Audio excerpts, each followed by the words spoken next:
In the name of Allah, question number 4. Which term of the AP 3, 8, 13, 18 is 78? आपको बोलना है इसमें हमारी 78 जो है वो कौन सी टर्म बन जाएगी। तो इसमें निकालना क्या है हमें n। तो हम n कैसे निकालेंगे सोल्यूशन।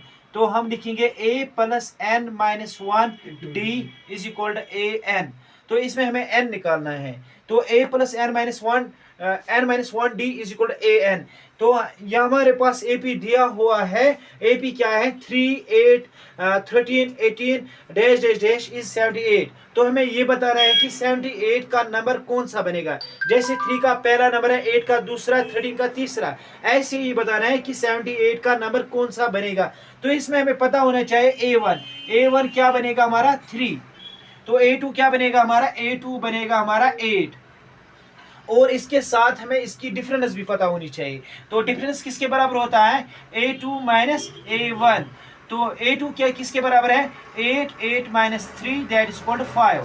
तो इसकी डिफरेंस क्या आ गई 5। तो ऐसी भी डिफरेंस बता सकते हो 8 minus 3 that is equal to 5। तो ये सिंपल है। तो ए किसके बराबर है हमारा ए हमारा 3 के बराबर, एन हमें पता नहीं है एन माइनस वन, डी किसके बराबर आ जाएगा, डी आ जाएगा हमारा डी आ जाएगा हमारा 5 एन यानी कि n means last term of the AP is 78। और हमें 78 बताना है इसका नंबर क्या रहेगा।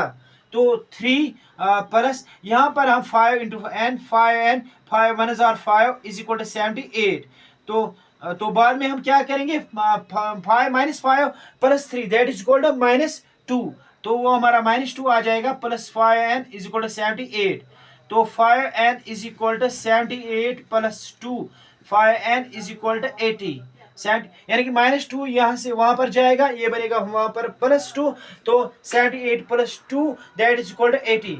नाउ यहां पर हम डिवाइड कर सकते हैं। आप 80 डिवाइड बाय 5 ये इसमें इनटू में है, तो इसको बाद में हम यानी कि इसको डिवाइड लाएंगे, बाद में इसको डिवाइड करेंगे। यहाँ डायरेक्ट हम कर सकते हैं 5 1 जार 5 5 6 जार 30। तो n इज इक्वल टू 16। तो इसका आंसर क्या रहेगा 16th term of the AP is 78। यही हमारा सवाल था विच टर्म, यानी कि 16th term of the AP is 78।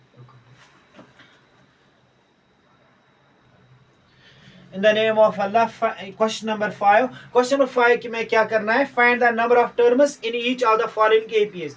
इसमें भी हमें टर्म्स बताने हैं, इसमें कितने टर्म्स रहेंगे। जो हमारा एपी है 7, 13, 19। क्वेश्चन तो सेम है, उसमें बोल रहा था इज 78 का, इसमें हमें डायरेक्ट बोलना है इसमें 205 तक कितनी टर्म्स बनेंगी। जैसे 7 हमारा एक है, 13 हमारा दूसरा है, ऐसे ही करते करते हमें 205 तक बताना है कितनी टर्म्स बन जाएंगी।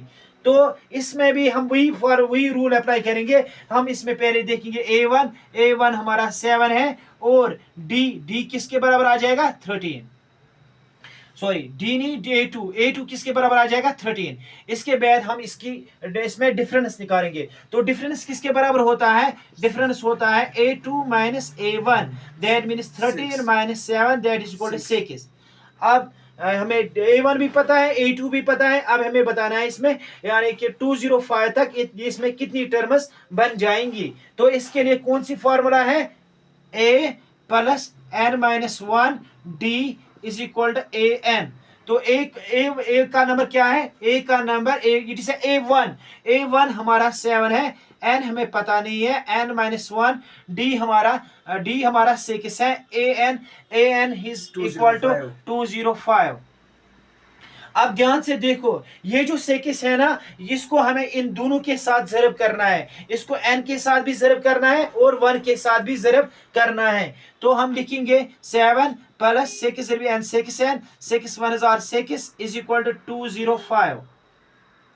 अब 7 में से 6 निकालेंगे तो कितना बचेगा 1। 7 माइनस 6 दैट इज 1। और साइन बढ़ेगी रहेगी, 7 की साइन प्लस है, और प्लस लेफ्ट साइड लिखने की जरूरत नहीं होती है। 6n is equal to 205। तो now 6n is equal to 205 minus 1। Now 6n is equal to 204। तो अब n is equal to 204 divide by 6।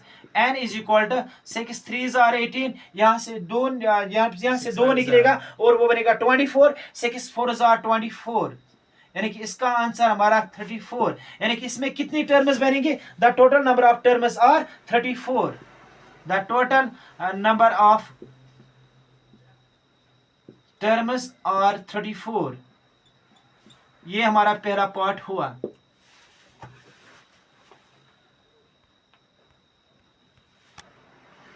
In the name of Allah. अब हमारा दूसरा पार्ट क्या है? इसमें 18 15 से 1 divide by 2 13 dash dash minus 47। हमें इसमें ये बताना है कि इसमें कितनी टर्म्स बन जाएंगी। तो ध्यान से देखो, हमारा इसमें a1 हमारा 18 रहेगा, a2 हमारा 15 से 1 divide by 2। It is a mixed fraction, इसको हम प्रॉपर फ्रैक्शन में लाएंगे। 15 2 30 एंड ये बनेगा 31 डिवाइड बाई 2। तो हमें डिफरेंस निकालने के लिए दो टर्म में अगर पता हो तो हम डिफरेंस आराम से बता सकते हैं। तो डिफरेंस किसके बराबर आ जाएगा? a2 minus a1।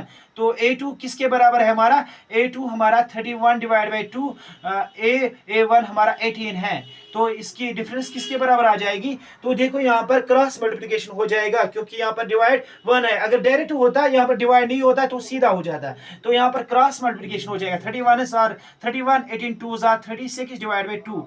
36 में से हम 31 निकालेंगे तो -5 डिवाइड बाई 2। अब हम यहाँ पर फार्मूला लगाएंगे। तो फार्मूला क्या है? a plus n minus 1 d is equal to a n. तो a किसके बराबर है? हमारा 18। तो n हमें पता नहीं है, तो n हम डायरेक्ट रखेंगे -1। तो डिफरेंस अभी हमने निकाला, तो वो -5 डिवाइड बाई 2 है। तो लास्ट टर्म इज -47।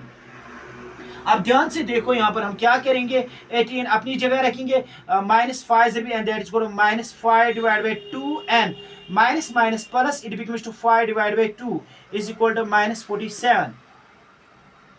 तो इसके बाद आपने ऊपर उठाया होगा या आप स्क्रीनशॉट उठा सकते हो।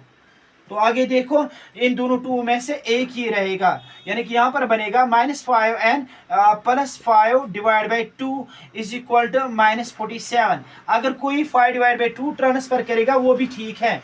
तो यहाँ पर देखो, अब यहाँ पर क्या हो जाएगा? अब ये 2 इस 18 के साथ मल्टीप्लाई लगेगा। 2 18 36 -5n plus 5 divide by 2 is equal to -47।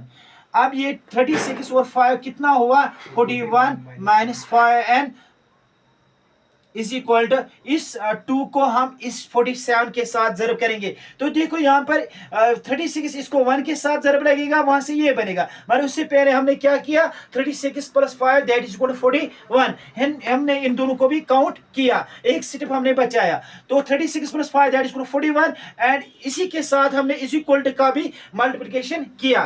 तो इज इक्वल टू का मल्टीप्लिकेशन कैसे होता है? इसको इसके 1 के साथ लगेगा और 2 को 47 के साथ।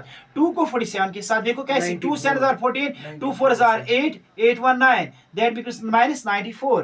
तो -5n is equal to -94 -41। तो -5n is equal to 415 9 4 13 1 -135 minus cut 5n is equal to 135। तो n is equal to 135 divide by 5। तो 5 2s are 10, तो यहाँ से 3 निकलेंगे तो बनेगा 35, 5 7 35 एंड इज इक्वल टू 27। तो 27th term of the AP, यानी कि इसमें total number of AP terms कितनी बनेंगी? टोटल नंबर ऑफ टर्म्स, तो वो 27 इसका आंसर रहेगा। Total number of terms are 27। Thank you.